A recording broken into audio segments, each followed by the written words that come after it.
There's a saying in the baseball world, hope springs eternal when spring training breaks. Now, in the hockey world, this fall spring eternal?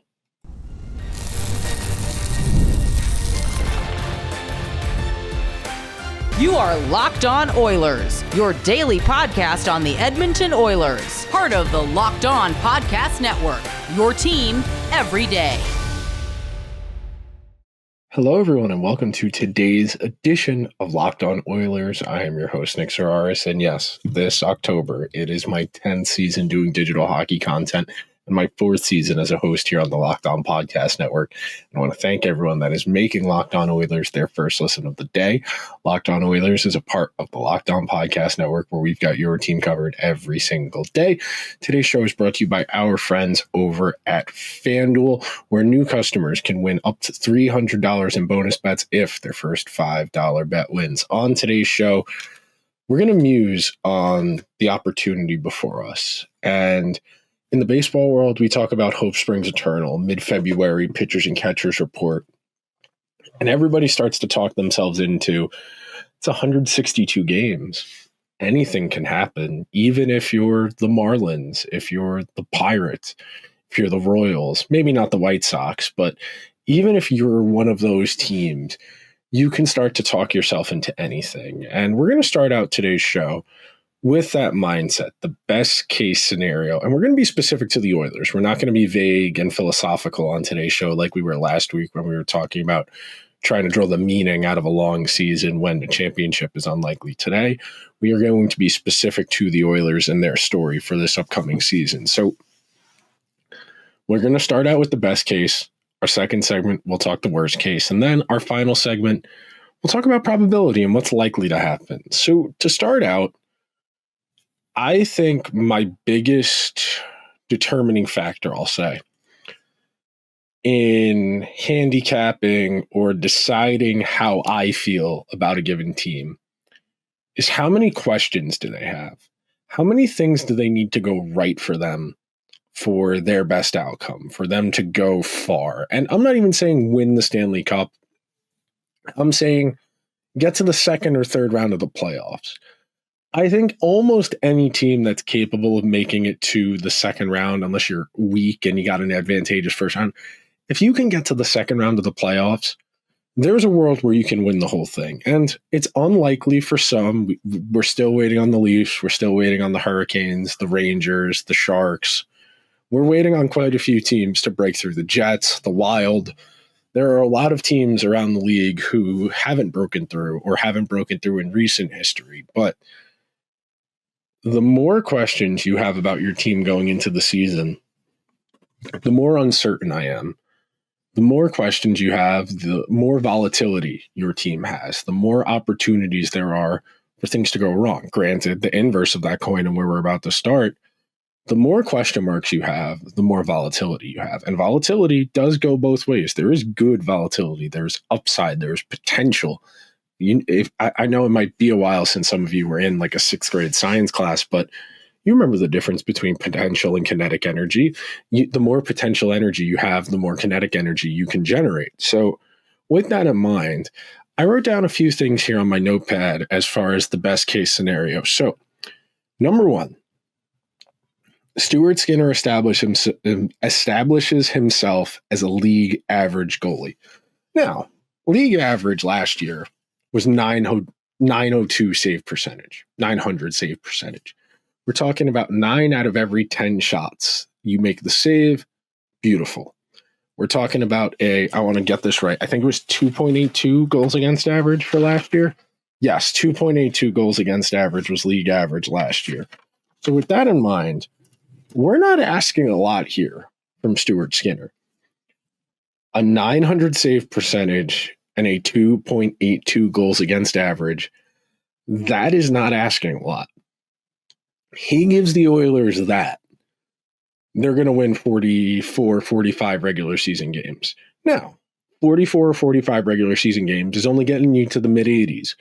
If you want to make the playoffs, you need more things to break your way. So That means you need your backup goalie to probably win you 5 to 10. Ideally, if you're a good team, your backup goalie probably wins you 10 to 15 games. If you have a really good backup goalie, maybe he's pushing 20, but more likely than not, if you have a decent backup goalie, you're going to record 15 wins. Or if you're a really good team, your backup goalie is going to be able to be carried to 15 wins. I think about Jonathan Quick on the Rangers team that won the President's Trophy 2 years ago as far as that goes. But Skinner leaps into respectability. He quells the conversation. We're not talking about goalie at the deadline. We're not talking about Connor Ingram. Skinner gives the Oilers enough in the regular season that the conversation dies down, and he has the capacity to use that regular season as a launching pad into playoff success. That's number one. Number two, Ike Howard and Matthew Savoie don't just tread water. They are useful and impactful NHL players. And I use the word impactful as opposed to productive because those aren't necessarily correlated. It really depends on the role. I would love to see Savoie get a look with Leon once Hyman comes back. And in an ideal world, you eventually get to a point where Ike Howard is going to play with McDavid or Draisaitl or at least sneak onto that first power play and use it as a launching pad. Same idea. Same thing we said about Stuart Skinner there. Regular season success is not an indicator of playoff success, but it can help build you confidence and get you along the way. I forget whose column I was reading today talking about what the Oilers' second line was going to look like in The Athletic, but the idea being you might take your lumps in November, December, January with Howard or Savoie, but if you give them the time, if you let them play, figure it out, and take their lumps early, you get it out of the way sooner. The sooner you get those out of the way, the sooner those guys can start to figure out what they need to do to be successful at this level, and the more they're going to be able to do to help your team. Next up, I have Jake Walman and Darnell Nurse solidify themselves as an upper echelon second pair. Jake Walman and Darnell Nurse had really good underlying results last year when they played together. Now, Walman is injured, a little dinged up in the preseason, hasn't played much, and it is a cause for concern when guys don't have the opportunity to ramp themselves up physically for the start of the regular season. But at the very least, the capacity for success is there. They have been successful together in the past. Okay. Jake Walman, contract year, really important that he plays well, potentially the heir apparent to Matthias Ekholm as that first pair left-handed defenseman.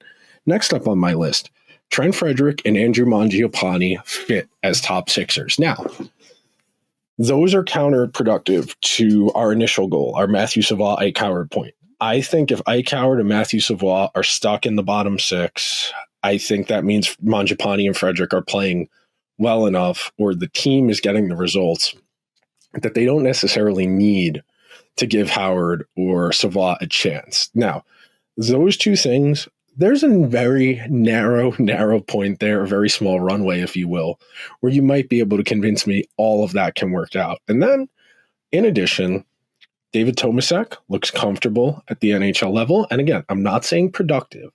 I am saying he is functional. He looks like an NHL caliber player. The game is not too fast. It's not too physical. He is able to acclimate, and the Oilers don't need to go out and find a third line center. I think if Tomasek sinks, the Oilers are going to have a really hard time finding a third line that they can get through to the trade deadline. I think if you're playing Nuge there, if you're playing Adam Henrique there, I'd be awfully concerned. And then real quick, last one. Your power play takes a step forward with a new coach, Paul McFarland, orchestrating things for you. The Oilers need their power play to be better, especially with the questions they're going to have as far as generating 5-on-5 offense. They get a better power play in the mix. They might be cooking with something. We're going to take our first break on today's edition of Locked On Oilers. When we come back, I'm going to tell you the worst case scenario. And I'm not saying it's going to happen, but it could. The NFL season is here, and Fanduel has an offer you don't want to miss, because right now, new customers can bet just $5 and get $300 in bonus bets if you win. That's right. Pick a bet, put down $5 and get $300 in bonus bets if you win. That's right. Pick a bet, put down $5, and if it hits, you'll unlock $300 in bonus bets to use on the Fanduel app. I love using Fanduel because it makes however you want to play easy. If you don't want to pick the game and you just want to ride player props, FanDuel's got you. If you want to put together a same game parlay, watch the game with a bunch of your friends, and squad ride it together, FanDuel's got you. Or if you're watching a game that already started and you feel the momentum shifting underfoot, live betting, FanDuel's got you. This week, the NFL slate, it's not great, I'll be honest with you. Am I scared to see what the Eagles are going to do to Jackson Dart and the Giants on Thursday? Yes, I am. But a game I am invested in as somebody who's long been a fan of both Sam Darnold and Trevor Lawrence. The Seahawks go into Jacksonville, where Jacksonville's 1.5-point favorites. It feels like a spot Seattle might be able to pull out the win outright. So FanDuel has one question. What are you waiting for? Visit FanDuel.com to download the FanDuel app today and get started. Thank you to everyone who is hanging out on this edition of Locked On Oilers as we are ramping up for the start of the regular season. And part of that ramp up is, of course, the philosophical, the existential. But today we are being specific. What we think is going to happen. Earlier in the offseason, I did an episode where I went player by player, talking about their goal total, over under, what's realistic. And I do these exercises both for me, just to get a gauge on where I'm at on people. And my opinions and my takes, they evolve. I read other people's work. I listen to other people's work. I look at the data. And I wouldn't say I necessarily aggregate, but I am willing to change my opinions. I'm willing to grow, to expand my perspective. And I am just trying to get as good of an answer as I can. And a lot of these questions don't have definitive answers. There is no yes or no. It's maybe, no black or white, but gray. And in talking about this, when it comes to worst case scenario, my headline for that section on my notepad is floor, not ceiling. So number one, neither Ike Howard or Matthew Savoie make an impact at the NHL level. I think if we are looking at a world where the Oilers' top six is largely Trent Frederick, Andrew Mangiapane, Kapanen, Podkolzin, Nuge, and Zach Hyman, in addition to Connor and Leon, I think the Oilers are going to have a really rough go of it, especially at 5-on-5. And look, I know that when push comes to shove, if Chris Knoblauch really, really feels the need to, he'll run Connor, Leon together, and whoever's with them, they will put up more than enough offense at 5-on-5 to sustain being a decent team. But the goal here is not to be decent. And again, perspective, long-range outcomes, there's a lot of factors at play here. And real quick, as an aside, I do think it's important I say this. Players on the team, the coach, they're not so concerned with the long term. Guys on the team, the coach, they're worried about right now. Of the 18 guys who are going to dress on opening night for the Oilers and then the two goalies, 6 of them probably won't be on the team next year. So as much as I hear on this podcast, and Stan Bowman, at least should be in his office thinking about, well, next year after, the guys out there and the coaching staff, they're playing for right now. There's no tomorrow. There's no future. And when you have that mentality, and look, my perspective on some of these questions is very different from that of a player's experience because I am looking at things in a vacuum. I am not looking at things experientially. I am not taking anecdotal evidence into account. I am looking at the production and what is likely to happen. And when we're talking about floor versus ceiling, you need to have a high enough floor that you can get to the high ceiling. And that's the trick to doing this right, both from a roster construction standpoint and a roster management standpoint as a coach. In constructing your lineup, you want to find ways to keep a healthy baseline so you never get too low. Your goal over the course of an 82-game season is to never get too high, never get too low. We've seen it happen quite a bit in recent NHL history. We're a team that has a great regular season. In the case of the Lightning and the Bruins, Lightning 2019, Bruins 2022 or 3, I forget which one. President's Trophy set the record for points in a season out in the first round. I do think there is a strong correlation between having some adversity during the course of your season and eventual success down the road. I think anytime you get through a regular season where you're talking about winning 50 regular season games, 55 regular season games, I think your regular season has become too easy. I think you don't know how to respond. You know, the old Mike Tyson quote about everybody having a plan until they get punched in the mouth. That's true. In this world, in the sports world, having some struggle helps make you better in the long term. And I think that's why it's important that Ike Howard and Matthew Savoie are afforded the opportunity to struggle, to make mistakes, because they get an understanding of what they need to do. Then we can start talking about progress. But if Howard's stuck on the fourth line or the third line and Savoie's stuck on the third line and neither can get on a power play, that's not helping anyone. Because while right now, that might give you a higher floor, you know, playing Frederic, Mangiapane, Kapanen, Podkolzin, those are all solid veteran NHL guys. For the most part, other than Podkolzin, I would say, you kind of know what you got. Now, the range of outcomes are kind of big when it comes to Mangiapane or Frederic, especially depending if they get to play with Connor, Leon, or both. But those outcomes are quite a bit more defined. Howard could be anything. Savoie could be anything. And I know this is kind of abstract, especially for what we're talking about right now as far as worst case scenario, but the Oilers are going to need at least one of those two guys to make an impact on the team this year, and a positive one. Next up on the list, I have Skinner stays up and down. If Stuart Skinner gives them 53 starts and he's an .898 save and a 2.9 goals against, that's not going to fly. As much as I would like to think the Oilers would be patient, and again, I go back and forth on this a lot because I genuinely don't know what the key is. They have a new goalie coach. We'll see if that makes a difference, especially when it comes to the mental things, but the Oilers desperately need Skinner to give them league average goaltending. League average goaltending with the team that they're going to put in front of him. That's enough. But if he gives them what they gave him last year, that's not going to be enough with this group. And I don't think it's fair that the Oilers effectively have Skinner in a for your career type season outlook the way they are right now, where if he stinks, he might be really, really having a hard time finding a next contract, anything more than a year, especially probably not even a chance as a starter. That's a real conundrum for you if you're Stuart Skinner.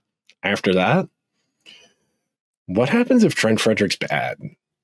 The Oilers have committed 7 years and not a crazy amount of money, especially with the salary cap going up. I mean, you saw what Kaprizov got, you saw what Luke Hughes got, but Trent Frederick, bad? 7 more years? Do you really want the new version of the Lucic or the James Neal deal? And look, I understand those cap hits were a lot higher against a lower cap, so that's a little tongue-in-cheek, a little hyperbole, but if Trent Frederick plays in the top 6, but gives the Oilers all of 10 or 11 goals, that's not great.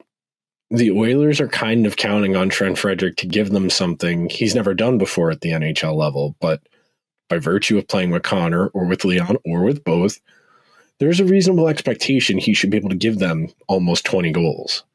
If he only gives them 10 and he's playing a lot of top 6, Podkolzin can give you 10 if he gets to play with Leon for the full year. After that, I wrote down these on the same line because I think they're inherently tied to the power play. If Nugent-Hopkins continues his decline and Zach Hyman looks like a diminished version of himself, the power play is going to be in real trouble. And as great as Connor is, as great as Leon is, as great as Evan Bouchard is, the difference last year versus the year prior on the power play is simply the danger from the secondary elements. Nuge was not nearly as good on the power play last year from that opposite flank of Leon. And Hyman didn't have the backdoor success. All the tap-ins, all the redirects, the jam plays, those weren't there. Defense is cued in. So if Hyman struggles or it just takes him a while to get going, you know, he's going to miss probably all of October, might bleed into November. that's really tough sledding. The Oilers, especially with the questions they have about their 5-on-5 play, they need this power play. They need this power play to be elite. Not good, elite. They need this power play to be top 5 with the 5-on-5 production they're going to have. And then the last thing I have written down, and I said it in the first segment, they need David Tomasek to be a passable third-line center. At face value, the Oilers probably need a top 6 forward. Just talking about trade deadline additions. If Tomasek struggles or is just outright bad, you're looking at needing a top 6 forward, a third-line center, maybe a 7th defenseman, and maybe a goalie. And of course, we have a playoff salary cap now. Of course, the Oilers don't have a ton of money to play with. And of course, a lot of the flexibility they could create is tied to guys who have no trade clauses. So the Oilers really need David Tomasek to stick unless they want to roll the dice. You know, if Nuge wants to play third-line center behind Connor and Leon, then you do Howard or Savoie or Mangiapane, and then Howard, Savoie, Mangiapane, Howard, Savoie, Mangiapane. And there are enough wingers here that they'll be able to make some interesting permutations. But they really need David Tomasek to work here if this team is going to reach its ceiling. We're going to take our second and final break. When we come back, I'm going to tell you what I think is actually going to happen right after this. Did you just realize your business needed to hire someone like yesterday? How can you find amazing candidates fast? Easy. Just use Indeed. When it comes to hiring, Indeed is all you need. Stop struggling to get your job post seen on other sites. Indeed sponsored jobs put your post at the top of the page and help reach the right candidates faster. We've all been in that spot where our team needs the right hire, like yesterday. The pressure's on, and every day without the right person is a setback, not just to you, but your entire team. That's exactly when Indeed sponsored jobs come in handy. They make sure your post is seen by the right candidates right now. And now you can speed up your hiring process with a $75 sponsored job credit. Just go to Indeed.com/lockedon right now and support our show by saying you heard about Indeed on this podcast. Terms and conditions apply. Hiring, all you need is Indeed. Thank you to everyone who is hanging out on today's edition of Locked On Oilers. And folks, hockey's back. By the time you are watching this, we will be less than 48 hours, less than 24 hours away from the start of the season, and we made it. I'm so excited to watch hockey. I am so excited to talk about the results of hockey games that count. And speaking of games that count, a lot of these thoughts, a lot of these questions have been percolating since, I would say, mid-July. And this team doesn't have the most questions of any team in the NHL. I would point to the Canucks. I would point to the Rangers, the Bruins, maybe the Flyers to some extent, the Blue Jackets maybe, the Jets maybe even, dare I say, the Leafs.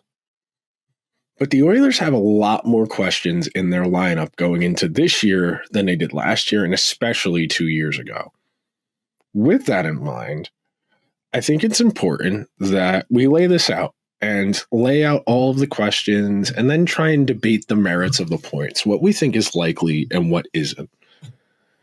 I think almost certainly one, if not both, of Howard and Savoie will get a chance, a real chance to be an impact player this year. If I had to pick, and I've been pretty adamant about this, I said this on the Pacific Division preview with the other hosts, and yes, I'm going to the notepad. I think Matthew Savoie is going to end up being a top 6 guy and end up taking the Ryan Nugent-Hopkins spot on the first power play unit, or, dare I say, might be the most important player on that second power play unit. Howard, by virtue of being a shoot-first guy and maybe needing to round out the defensive areas of his game a little bit more, and I don't even think that's necessarily a fair critique. I think you don't ask a fish to climb a tree. If Howard's good at shooting the puck, find ways to get him to shoot the puck and worry about the other stuff later. I think Savoie, especially because he kills penalties, can build trust a little bit easier with Chris Knobloch in a way that Howard probably doesn't have access to, at least yet. I think that happens. So I think you get one out of those two. I do think Stuart Skinner continues to be inconsistent and frustrate all of us and make us want to rip our hair out. So that's probably not happening. I'm going to go out on a limb here because I really like Jake Wallman. I'm just going to be honest with you. I think Jake Wallman ends up being the Matthias Ekholm replacement, and Ekholm probably comes back on a cheap deal and plays lower in the lineup, but I think Wallman, his skill set, complements what Darnell Nurse does well. It is simply a matter of getting Darnell Nurse to buy into what his job actually is. Nurse thinks he's a puck mover. Nurse thinks he's Quinn Hughes. He's Cale Makar. Darnell Nurse is a grunt. He needs to go in the corners, win loose pucks. He needs to use his size. He needs to use his frame to separate the attacking players from the puck as they enter the zone. His job is to get the puck to Jake Wallman, who can break it out. I think Wallman and Nurse work very well together. I think there is a really solid chance that ends up being a pretty good second pair. So I'm going to give them that one on the third line.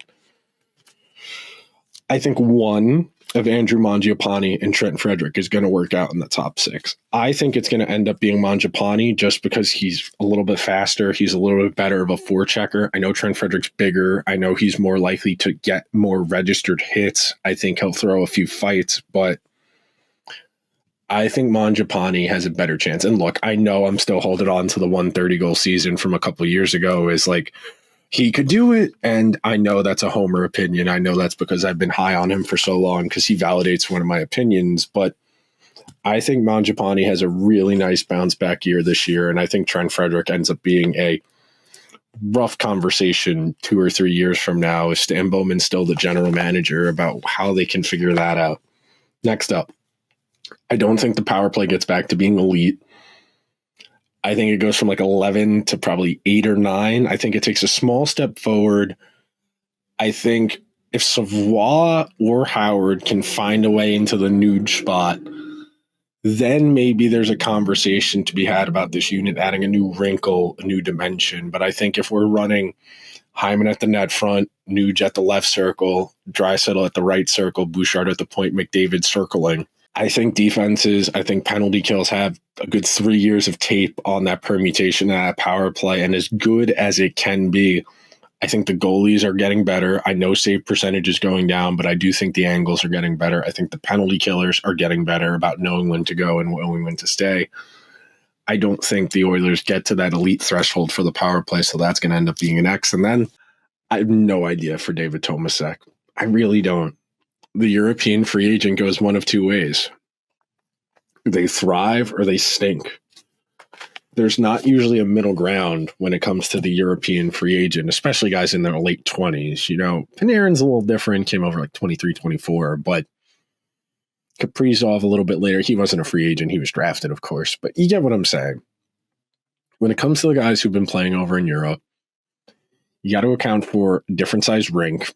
You got to account for different styles of play, different tempo, different physicality. And look, that's not to denigrate the style of hockey in Europe. Frankly, I think the NHL could benefit from the larger ice surface. I think the more space you can introduce, the more creative guys can be. And I do think that's better.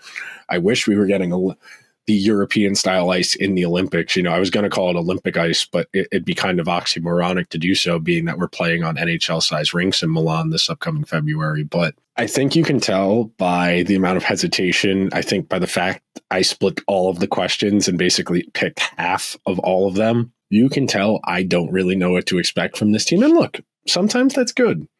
You can be pleasantly surprised. I think I am very invested in the outcomes for certain guys, for Howard, for Savoie, Mangiapane, Podkolzin, even Kapanen, Jake Wallman, of course, and yes, Ty Emberson, who I probably should have found a way to mention on the episode today, but I think the Oilers have the capacity to be a pretty good team if they get, 3/4 of these contingencies to break their way. And that might sound like a lot, but Mangiapane and Frederick are pros.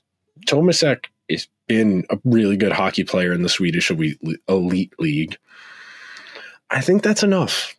I really do think that's enough. Now, Skinner's going to give us all agita, and we're just going to have to suck it up, but I think the Oilers will end up getting enough out of this group to be at least interesting come playoff time. But that will do it for today's edition of Locked On Oilers. Thank you so much to everybody who made Locked On Oilers their first listen of the day. Locked On Oilers is a part of the Locked On Podcast Network, where we've got your team covered every single day. Be sure to subscribe wherever you get your podcast. If you're listening on Apple or Spotify, a 5-star review would be greatly appreciated. Subscribe if you're listening or watching over on YouTube. I will talk to you guys real soon. Until then, let's go Oilers.